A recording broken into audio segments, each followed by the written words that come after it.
Vorath Sane had fought beside monsters for 11 cycles, and in that time he had learned exactly one truth worth keeping. Do not learn their names. Names were hooks.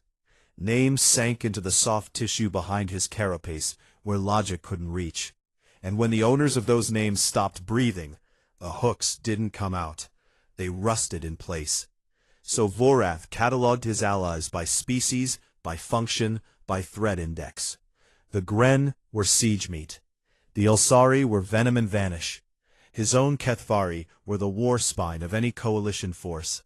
Forearmed and carapace-born, and built for exactly one thing the universe kept demanding. He stood on the staging moon of Verath IV and watched the Allied forces assemble across a plain of gray dust. And he counted the ways each species could kill. It calmed him the way other beings were calmed by music. The Gren heavy troops marched in blocks of 40, each one 12 feet of bone-plated muscle that could crack a ship hull with a closed fist. Their footsteps made the dust jump. Behind them, the Ilsari infiltrators moved in clusters that seemed to fold into shadow when you weren't looking directly at them, their venom sacs pulsing faintly green under translucent skin. A single Ilsari could kill 30 hollow drones in silence before the hive even registered the loss. Then there were the Salthari. General Andara stood at the command platform like a mountain that had learned to think. Silicon-based, ancient, enormous. Andara had commanded coalition campaigns before Vorath's species had learned to sharpen metal. When Andara spoke, the sound came from everywhere at once, deep enough to feel in the joints. Vorath respected all of them, respected what they were made of. What evolution had spent millions of years sharpening into edges. And then he saw the humans, 6 of them. They came off a transport shuttle that looked like it had been repaired with tape and stubbornness, carrying packs that seemed too heavy for their frames. No exoskeletons, no armor plating, beyond a thin layer of something they called Kevlar that wouldn't stop a Kethvari training blade. No claws, no venom. Their teeth were flat and blunt, useful for chewing plants and not much else. Their skin bruised if you looked at it wrong. Vorath watched them cross the staging ground and thought, these are not soldiers. These are someone's lost luggage. The one in front was lean and moved with an economy that Vorath might have mistaken for training if the body doing the moving hadn't looked so fundamentally breakable. Staff Sergeant Cole Marsh, the briefing file said. Vorath did not intend to remember that name. Behind him, a woman with dark hair tied back in a knot was talking. She had not stopped talking since she stepped off the shuttle. She talked to the man beside her, she talked to the supply crates, and she appeared to be narrating the dust. Combat medic Lena Voss. She looked like she weighed less than one of Vorath's arms. The youngest one, a kid really, by any species standard, was grinning. Not smiling, grinning. The kind of wide, teeth-baring expression that among Kethvari signaled either territorial challenge or brain damage. He hoisted his pack higher and said something that made Lena laugh, and the quiet one beside him, a thick-armed man carrying demolition equipment, shake his head without looking up. The last was a woman with short-cropped hair and a comm unit already pressed to her ear, speaking in what Vorath recognized as Salthari trade dialect. She also appeared to be insulting someone's parentage in it, which was impressive, given that Salthari reproduced through mineral fusion and didn't technically have parents. 6. Against the Hollow. The Hollow, which had eaten the Therix cluster. The Hollow, which digested civilizations the way a fungus digests a log, slowly, completely, from the inside. The Hollow which adapted to every weapon and learned from every battle, and never ever stopped. 6 soft little creatures with flat teeth. Vorath turned away. The war briefing lasted 3 hours. General Andara assigned sectors with the precision of a being that thought in geological time. The Gren got the central breach corridor, meat against meat, the kind of fight they were bred for. The Ilsari drew tunnel infiltration on the southern ridge. Vorath's Kethvari were tasked with heavy assault on the eastern flank, 4 squads deep, rotating on a damage cycle. The humans got Sector 7 North, a flanking position so far from the main push, it was practically a different war. Afterthought duty. Guard the luggage duty. Vorath watched the human sergeant, Alcott, the one with the comm unit, translate the orders for her squad. She did it cleanly, accurately, and then added a word at the end that Vorath didn't recognize. 3 of the alien delegates turned their heads. A Gren captain blinked all 4 eyes. Vorath later learned the word was a human vulgarity so structurally creative that it had briefly overloaded a Devani linguist's translation implant. After the briefing, the one called Marsh approached Vorath. He was short. Every human was short compared to Kethvari, but this one seemed to condense the shortness into something deliberate, as though he had chosen to take up less space and was daring the universe to fill the rest. He stood in front of Vorath, 8 feet of war-hardened carapace, and did not look up. He looked straight ahead, at the center of Vorath's chest plate, and spoke in a voice so level it didn't seem to come from a living thing. "Patrol overlaps," Marsh said. "Your eastern runs cross our northern perimeter between 0300 and 0500.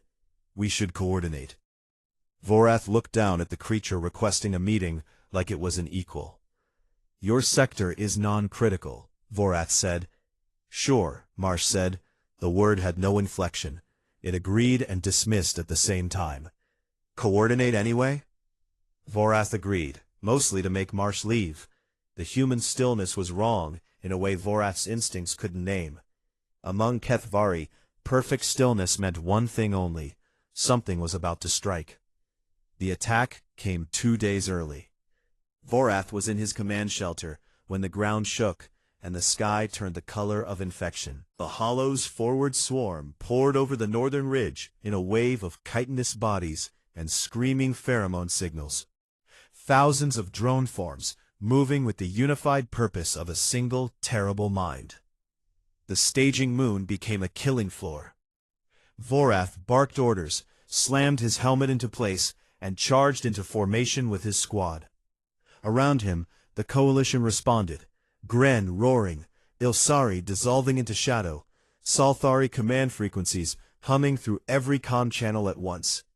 He spared one glance towards Sector 7 North. He expected overrun. He expected silence, or screams, or the wet sounds of soft things being torn apart. He found quiet. Not the quiet of death, not the quiet of absence. The quiet that comes right before a jaw closes. The battle lasted 9 hours. It felt longer. It always felt longer. Vorath killed with the mechanical rhythm of long practice. Upper arms driving the warpike through chitin, lower arms catching and deflecting, legs braced against the gray dust that was now gray mud.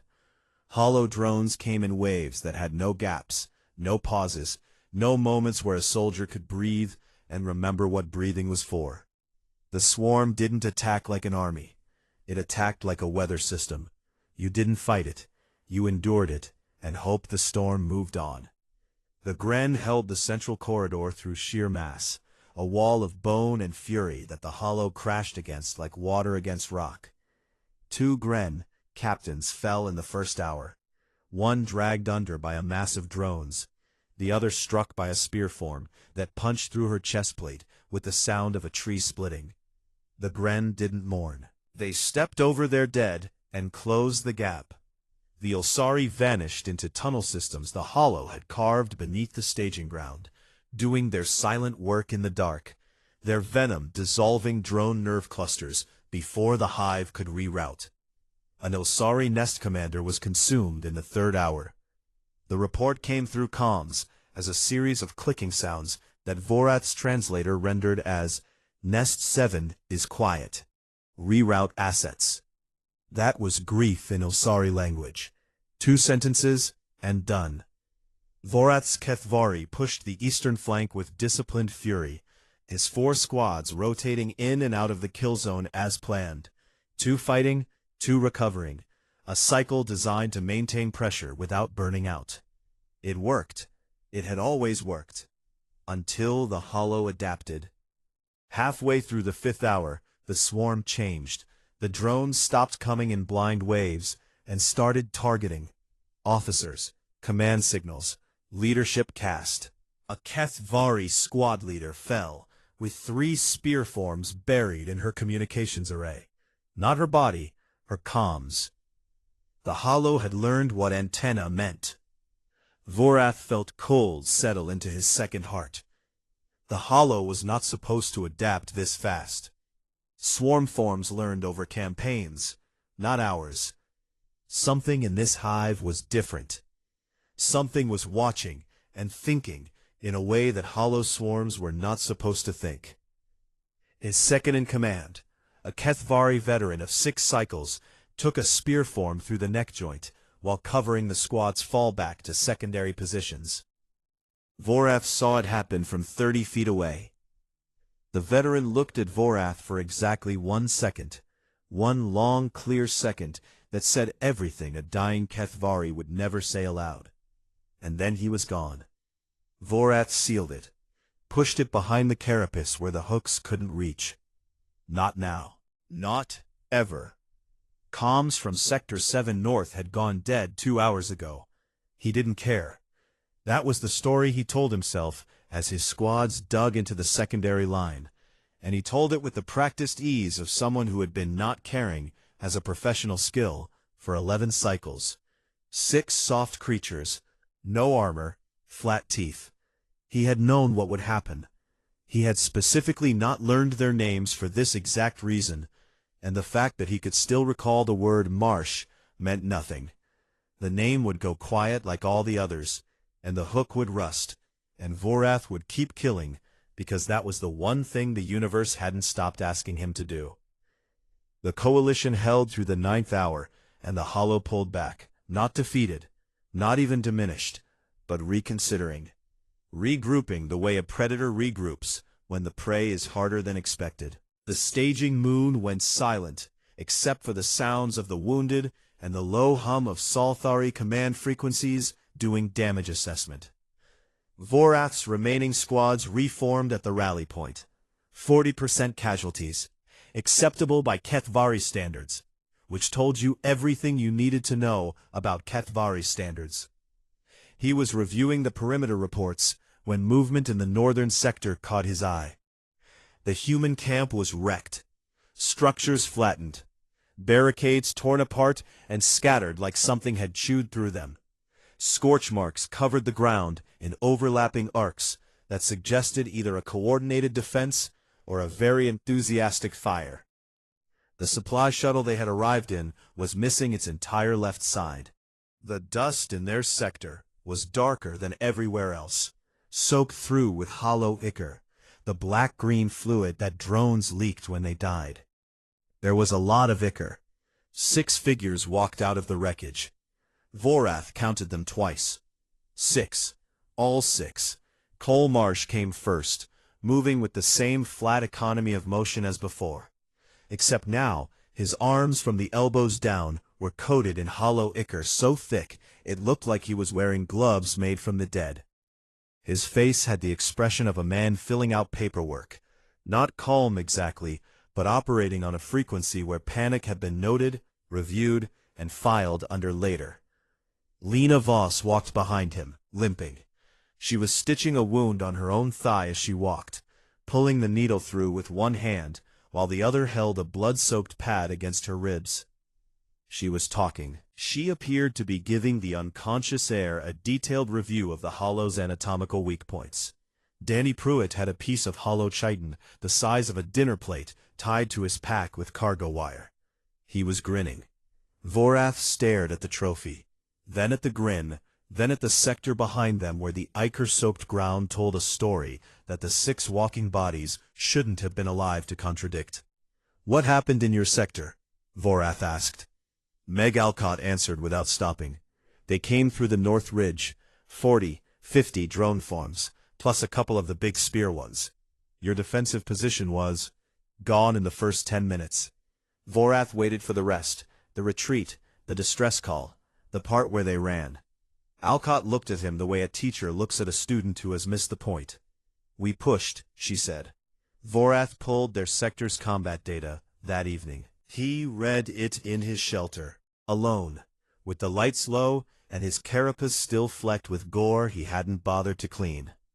The humans had not held their line. Holding implied staying in place, absorbing impact, enduring. The Gren held. The Kethvari held. The humans had attacked. When their forward barricade fell, they had gone over the debris and into the swarm on foot. Chemical propellant weapons, primitive, loud, the kind of technology most coalition species had abandoned generations ago because it was inefficient and inelegant. The humans hadn't gotten that message. They fired those crude, noisy weapons into the swarm at close range. And when the ammunition ran low, the one called Ruiz, the quiet one with the demolition equipment, had gone into a hollow tunnel system that was still active, still full of drones, and placed explosive charges by hand on the structural supports. Then he walked out and set them off. The tunnel collapsed onto a hollow coordination node. 40 drones went dark at once. The swarm in Sector 7 North lost cohesion for exactly 90 seconds. And in those 90 seconds, the other 5 humans killed everything that was still moving.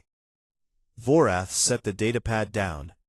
He sat in the dark for a long time. Tail, the Devani scout, found him later. She was small and quick, and her bioluminescence shifted colors with her mood. Blue for calm, white for alarm.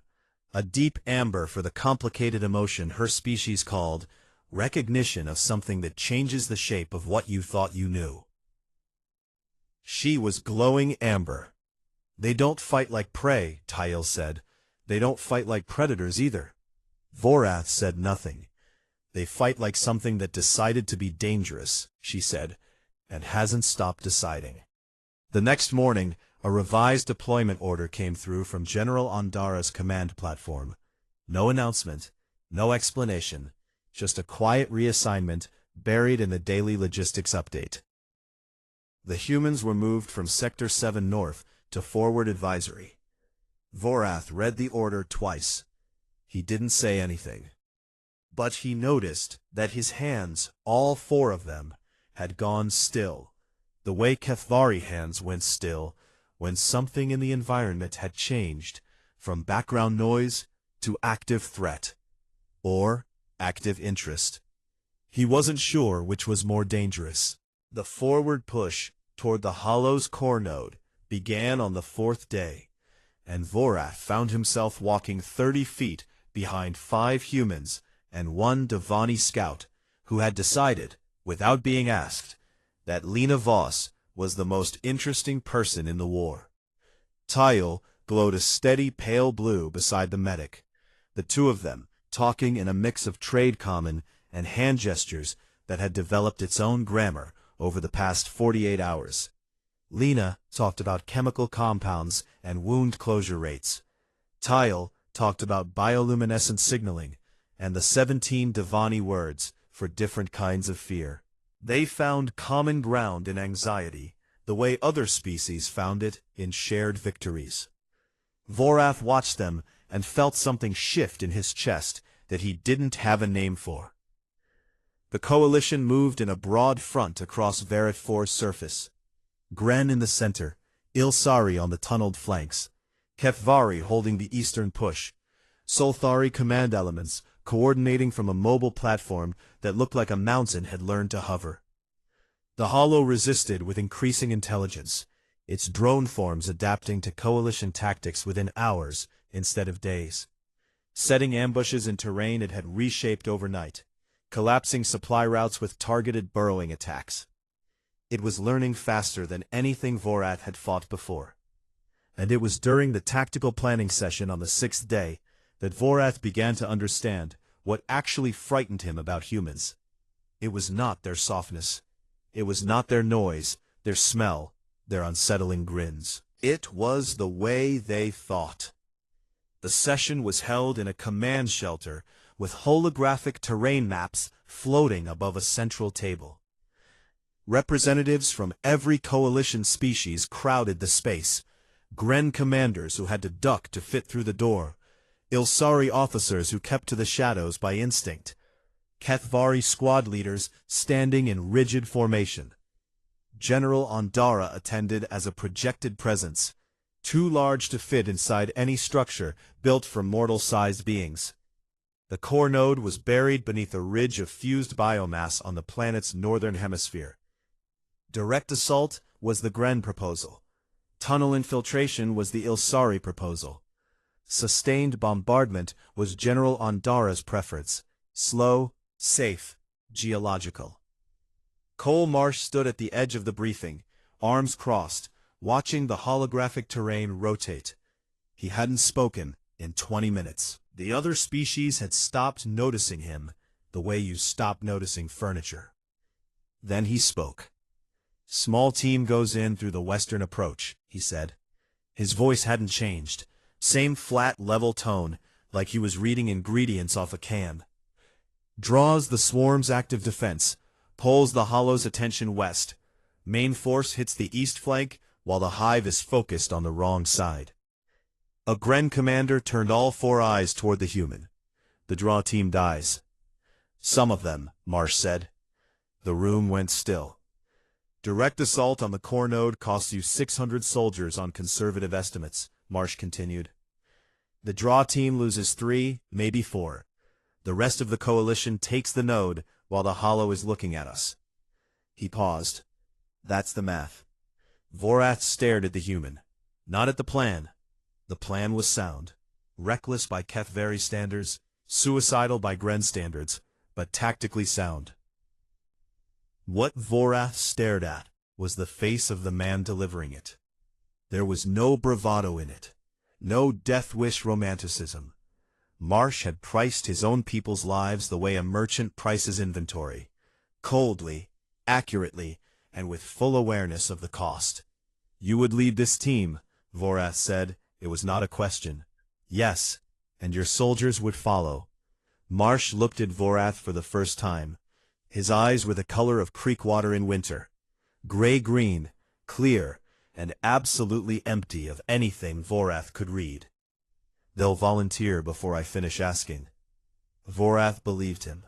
That was the worst part. The session broke for 2 hours, while Ondara considered the proposal.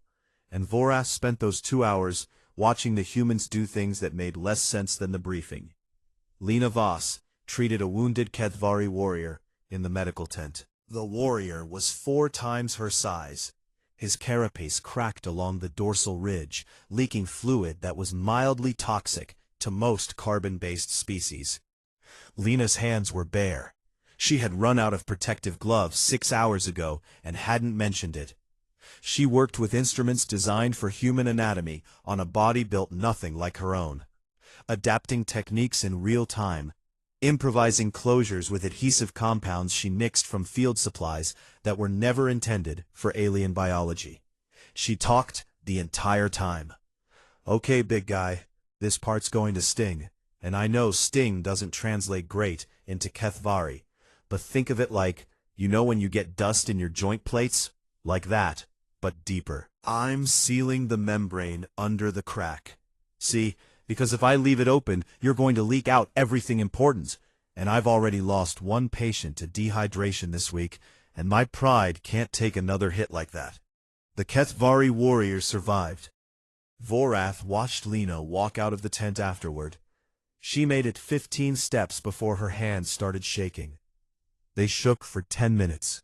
She held them in front of her and watched them tremble with an expression of tired familiarity, like greeting an old dog she didn't particularly like, but had learned to live with. She never stopped walking. The hands shook, and she walked, and then the shaking stopped, and she went to the next patient. In the staging area behind the command shelter, Danny Pruitt had found a young Gren warrior. The Gren was 17 feet tall if he straightened up, which he didn't, because he was crouched on his massive haunches trying to learn a human hand-clapping game. Danny's hands were the size of a Gren's single knuckle. The Gren kept missing. His palms were wider than Danny's entire torso, and every time their hands failed to connect, Danny laughed so hard he had to sit down, and the Gren made a low rumbling sound that might have been confusion, or might have been the Gren version of the same thing. They tried again, missed again, laughed again. Vorath watched this small, grinning creature slapping his tiny palms against the hands of a being bred for siege warfare, and something cracked in his chest. Not broke, cracked, the way ice cracks when the temperature shifts. Not a collapse, but a signal that the structure underneath was changing. Meg Alcott was in the signals tent, where she had been for the past 3 days. She had intercepted a hollow communication frequency, a low-band pheromone pulse that the Coalition's standard equipment had dismissed as background noise. Alcott had not dismissed it. She had been listening to it, recording it, cross-referencing the pulse patterns with known hollow behavioral data, building a predictive model of swarm movement on a handheld computing device that, according to the Salthari tech officers, shouldn't have had the processing power to run the software she was running on it. When a Kethvari signals officer asked how she was doing it, Alcott looked up with eyes that had red lines where white should have been, and said, "I don't sleep much." She said it the way someone else might say they were left-handed, a fact about themselves that had stopped being interesting a long time ago. The draw team mission was approved at dusk. Cole Marsh briefed his people in the human camp. No ceremony, no speeches, just the plan laid out in that flat voice, while the sun sank behind a ridge of hollow biomass that pulsed faintly in the dying light. Hector Ruiz nodded once and started checking his charges. Lena Voss said, "Somebody has to keep those idiots breathing," and began packing her medkit. Danny Pruitt grinned. Meg Alcott would stay on comms, their voice in the dark, the thread connecting them to the Coalition and to each other. Vorath was not assigned to the draw team. He had no reason to be there. His Kethvari squads would lead the eastern assault once the Hollow's attention shifted. He found Marsh at the edge of camp an hour before departure. "I'm coming with you," Vorath said. Marsh looked at him, that same flat, unreadable gaze. Why? Vorath thought about all the names he'd refused to learn, all the hooks he'd avoided. 11 cycles of keeping himself clean and empty, so the war couldn't reach the soft parts behind his carapace. He looked at these 5 small, breakable creatures who were about to walk into the mouth of something that ate civilizations, and he realized that the hooks were already in. "You do not waste names in the dark," Vorath said. "I would learn yours before they go quiet." Marsh watched him for a long moment. Then he nodded. "Welcome to the draw team, big guy." The Hollow's outer perimeter was alive. Not alive in the way a forest is alive, with roots and patience and the slow work of growing. Alive in the way a stomach is alive, wet, warm, purposeful, and very much aware of what had entered it. The walls breathed. That was the first thing Vorath noticed as the 7 of them moved through a corridor of fused biomass that had once been rock and soil and was now something else entirely. The walls expanded and contracted in a rhythm that didn't match any heartbeat Vorath knew, a slow pulse that made the air pressure shift just enough to feel in the inner ear. The floor beneath their feet was soft and gave slightly with each step, like walking on something that was trying to decide whether to swallow them. Vorath led the way. His forearms held 2 warpikes and 2 shield bracers, and his carapace scraped the ceiling when the corridor narrowed. Behind him, Cole Marsh moved in silence, his weapon up, his breathing so controlled it sounded mechanical. Lena Voss walked with her medkit on one hip and a sidearm on the other, and for the first time since Vorath had met her, she was not talking. Her jaw was set in a way that pushed her lower teeth forward, and her eyes moved in patterns. Door, ceiling, floor, team, door, that Vorath recognized as combat scanning. Danny Pruitt covered the rear with Hector Ruiz. Tael moved between them like light between shadows. Her bioluminescence dimmed to almost nothing, a faint amber glow that pulsed when her anxiety spiked. It spiked often. "It knows we're here," Marsh said. "Not a question." Vorath's antennae confirmed it. The hollow's pheromone signals were thick in the air, a chemical language that said, "Found, found, found," in overlapping waves. Drones were being redirected toward their corridor. He could feel the vibrations through the floor. "It is hurting us," Vorath said. "Good," Marsh said. Vorath turned one eye toward the human. "If it's hurting us," Marsh said, "it's not watching the east flank. That's where Ondara hits." The logic was correct. The tone was what disturbed Vorath. Marsh said it the way a person says, "That's where I parked the car." Factual, disposable, not worth emotional investment. The 7 of them were bait, and the bait was speaking about itself in the third person. They moved deeper. Hector Ruiz set charges at structural nodes as they went. Silent, efficient, his thick hands working with a precision that contradicted their size. Each charge was placed at a junction point in the hollow's biomass architecture, where the organic walls met and formed load-bearing connections. If the charges fired in sequence, the entire outer structure would fold inward. If the timing was wrong by more than 4 seconds, the charges would fold inward on the team instead.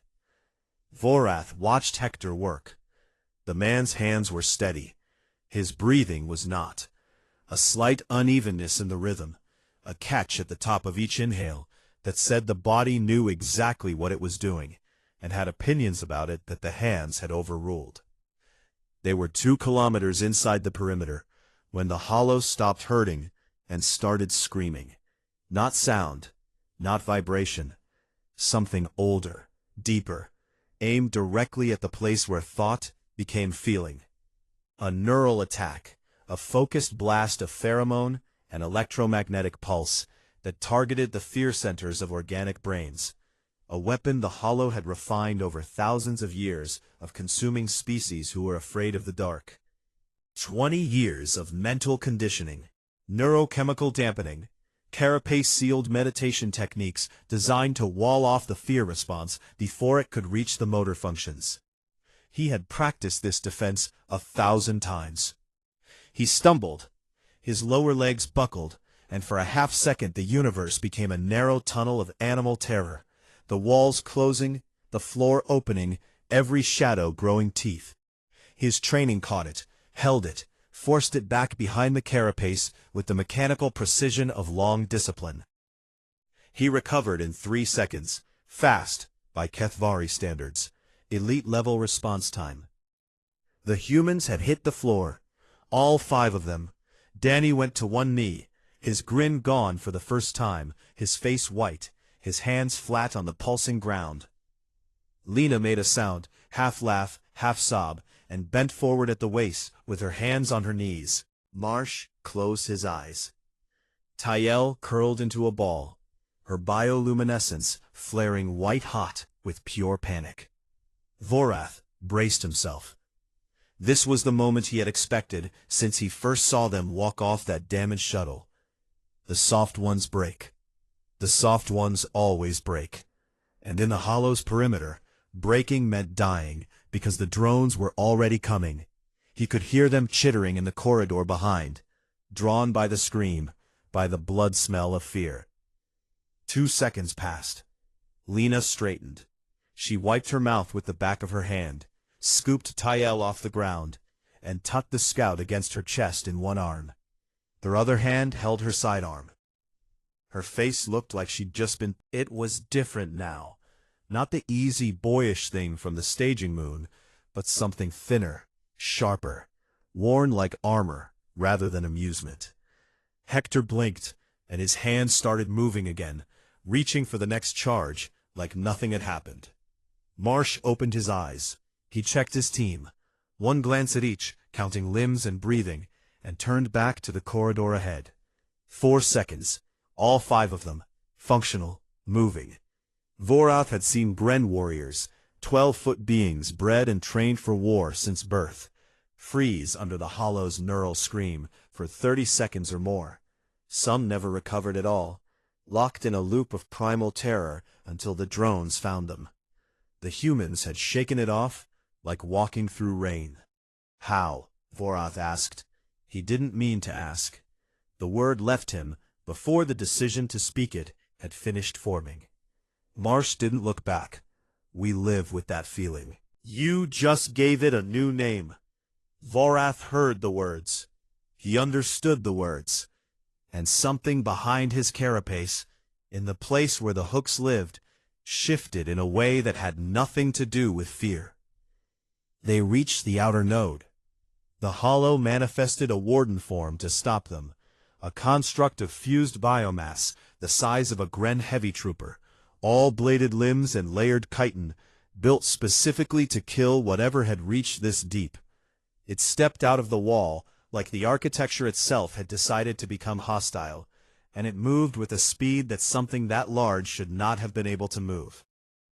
Vorath met it head-on, all 4 arms working, pikes striking, bracers catching, his carapace taking hits that rang through his skeleton like bells. He had fought warden forms before. They were strong and fast and terrible, and they could be killed if you knew where the joints were soft. He didn't have to do it alone. Marsh flanked left. Danny flanked right. They moved around the warden form like water around a stone, firing at joint points and sensory clusters, their primitive weapons making up in accuracy what they lacked in power. The warden form turned to swipe at Danny, a bladed arm that would have cut the boy in half, and Marsh put 3 rounds into the exposed joint, and the arm faltered, and Vorath drove his pike into the gap. Behind them, the drones came. Lena set Tail down, put a surgical tool in her left hand and her sidearm in her right, and became something Vorath had never seen a medic become. She didn't fight the way a soldier fights, organized, directed, purposeful. She fought the way an animal fights when its young are behind it. Messy, raw, every movement aimed at the single goal of keeping the small glowing body at her feet alive. Hector placed the last charge. The warden form came apart under Vorath's pikes and the human's crossfire, its biomass spilling across the floor in a steaming heap. "Move," Marsh said. "Now." They ran, back through the corridor, past the breathing walls and the pulsing floor, past a dozen drone forms that Vorath and Danny cut through without slowing. Behind them, the charges began their sequence, timed, precise, Hector's meticulous hands translated into a pattern of destruction. Hector took the hit 30 meters from the exit. A drone spear form, fired from a wall-mounted node they hadn't seen, punched through his left side, below the ribs. Lena was there before he finished falling, her hands already working, her voice back, rapid, technical, a stream of words that were part medical terminology and part profanity, and part something that sounded like begging. "Move," Marsh said again. The word meant something different now, not a command to the team, but a plea to the universe. The math said leave him. The mission math, the draw team math, the cold equation Marsh had laid out in the briefing room. 3, maybe 4. The math had always included this possibility. This was the cost Marsh had priced. Nobody moved toward the exit. Danny took a position at the corridor mouth and fired into the dark. Marsh covered the opposite angle. Vorath stood over Lena and Hector like a wall, the real kind, made of armor and will, and killed everything that came within reach of his pikes. "Got it," Lena said. Her voice cracked on the second word. "He moves now or not at all." Vorath reached down with his 2 lower arms and picked Hector Ruiz off the ground the way a parent picks up a child. The man weighed nothing. All humans weighed nothing. The demolitions equipment on his back weighed more than he did. The charges blew. The corridor folded. The walls screamed, a real sound this time, not a neural weapon, but the noise of a living structure being torn apart from the inside. Vorath ran. He carried the human 300 meters through collapsing architecture, through dust and debris and the shrieking death of a hollow node that had stood for centuries, and the entire time he felt the small body in his arms breathing, shallow, uneven, but breathing. They made it out, all 7 of them, because Lena Voss had looked at the math and decided it was wrong. The core node fell on the 8th day. With the hollow's outer defenses collapsed and its attention fractured westward by a draw team that should have been dead, General Ondara's main force punched through the weakened eastern flank with the slow, grinding inevitability of a glacier. The Gren led the breach. The Ilsari poured into the tunnel systems and dissolved the hollow's internal communication network from the inside. Vorath's Kethvari squads drove the final push into the core chamber itself, where the hive mind's central mass pulsed with the accumulated intelligence of 1,000 consumed worlds. It died the way all things die when they are large and old and have forgotten what it means to be afraid. It died confused. Verath 4 was quiet after that. The wrong kind of quiet. Not peace, but exhaustion. The ground was scorched and scarred and soaked with fluids from a dozen species, and the sky had a haze to it that wouldn't clear for months, a thin veil of particulate that was partly dust and partly the remains of things that had been alive 8 days ago. The Coalition held a muster on the staging plane where it had all started. Species that had arrived in organized formations now stood in ragged clusters, the gaps in their ranks speaking louder than any casualty report. The Gren had lost 1/3 of their force, the Ilsari had lost 2 full nests, the Kethvari had lost 44% across all squads, and Vorath felt each absence as a cold spot on the map of his awareness, places where signals should have been and weren't. The humans had lost no one. Vorath sat in his shelter that evening and tried to write his battle report. The document was a standard Coalition form: species assessment, tactical contribution, combat rating, recommended future deployment. He had filled out hundreds of these. Species reduced to data. Contributions measured in kill counts and territory held. Recommendations expressed in the efficient, clinical language the Coalition used to talk about death without actually saying the word. He reached the section on the human contingent and stopped writing. The cursor blinked on an empty field. Species assessment. What were they? How did he categorize what he had seen? He put the report aside. Instead, he walked to the human camp. It was smaller than any other species staging area. 6 people didn't need much space, and in the low evening light it looked almost accidental, like something that had grown rather than been built. Salvaged crates served as chairs. A piece of hull plating from their damaged shuttle had been propped against 2 supply containers to make a lean-to. Someone had strung a small chemical light from a cargo strap, and it swung in the faint breeze, casting a warm circle of yellow that felt like a word in a language Vorath didn't speak. Danny Pruitt was sitting cross-legged on a crate, teaching the young Gren warrior a card game. The cards were small and battered, and had been printed on what appeared to be recycled ration packaging. The Gren held his cards in one massive fist.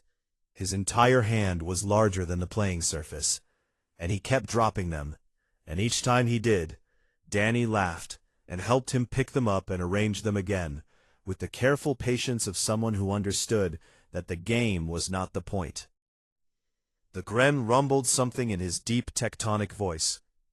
Danny didn't understand the words, but he nodded anyway and dealt another hand.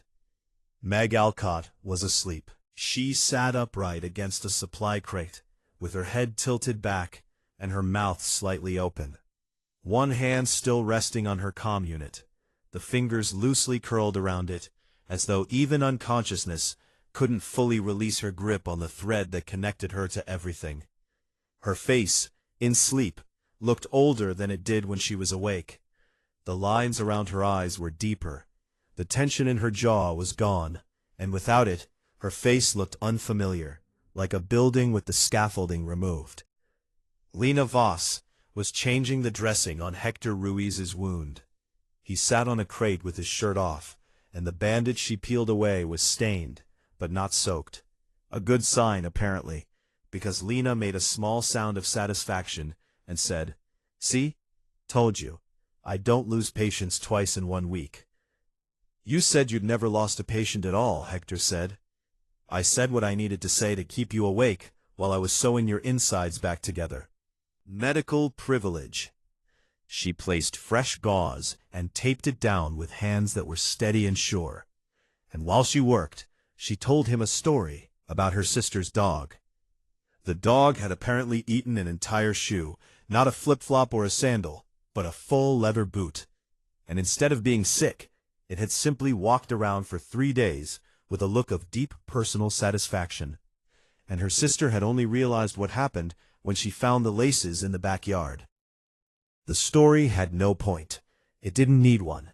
It filled the air the way the chemical light filled the darkness, not because the darkness was dangerous, but because the warmth was necessary.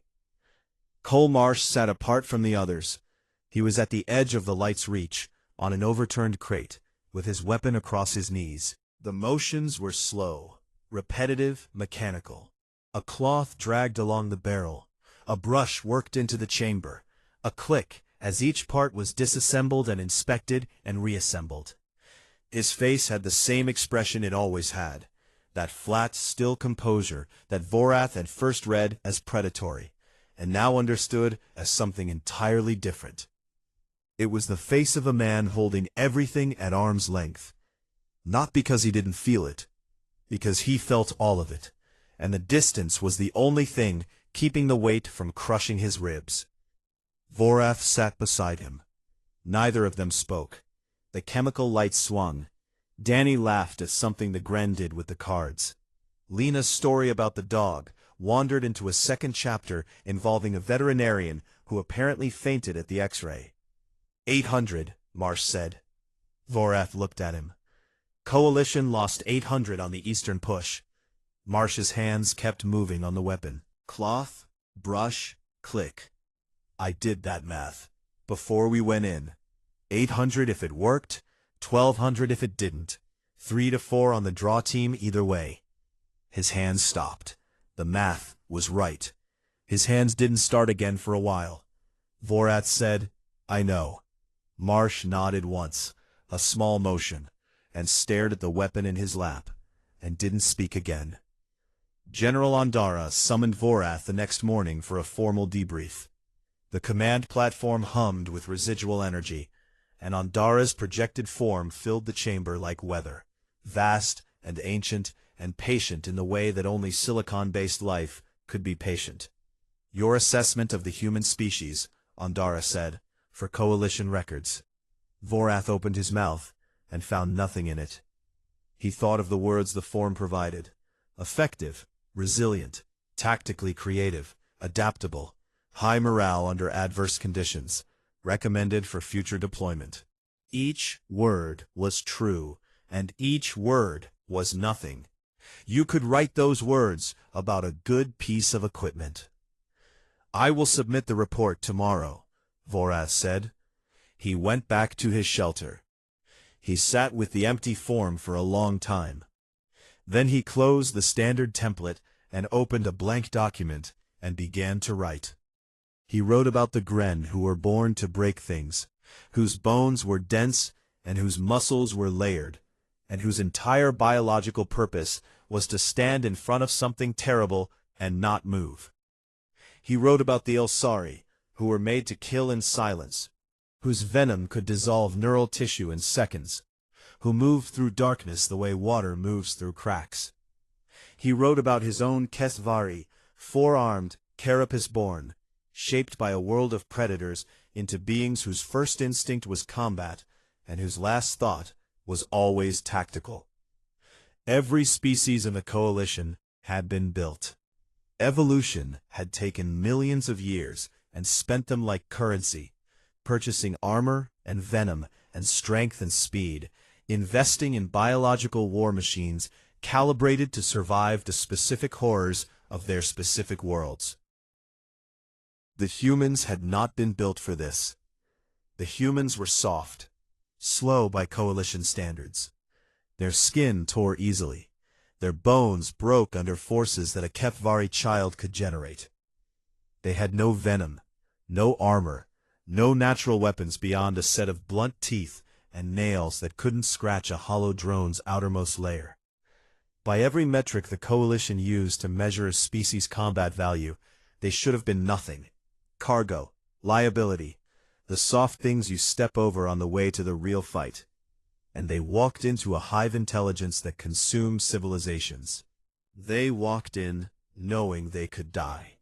Not in the abstract way that all soldiers know they can die, but in the specific, calculated, mathematically precise way of a species that had measured exactly how fragile it was, and chose to go anyway. They felt the fear, not the managed, dampened, trained-away fear of the HFY, but the full, unfiltered terror of creatures who had no evolutionary armor against it.